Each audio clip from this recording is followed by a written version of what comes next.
Hey guys, welcome back to our channel. So for today's video, I'm going to teach you how to get your motorcycle license in Texas. So first is you must of course meet the qualifications and have a valid or a learner or a provisional driver license. The next step is you must take the motorcycle safety course, and to do that, you must find a school to take the course. And once you're done taking the course, you should of course obtain a certificate of completion or MSB8.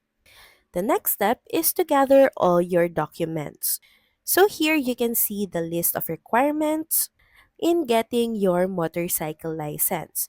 You must have a proof of your US citizenship, or if you're not a US citizen, a proof or evidence of lawful presence.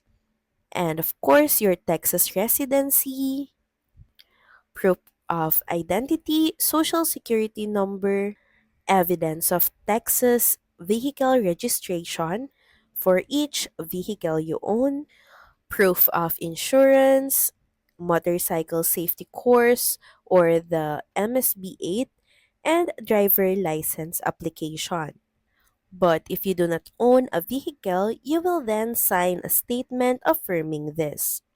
And the last step is, of course, to head over to a DPS licensing office. You should make an appointment, provide your documents, and have your picture taken.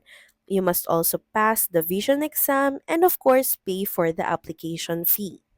For minors aged 15 to 17 years old, additionally are required to bring their parent or legal guardian and take a motorcycle drive test or apply for a J restriction. And 15 years old may apply for an I restriction under 250 cubic centimeter piston displacement. So that's pretty much it. Thank you very much for watching this video, and I'll see you again on the next one. Bye!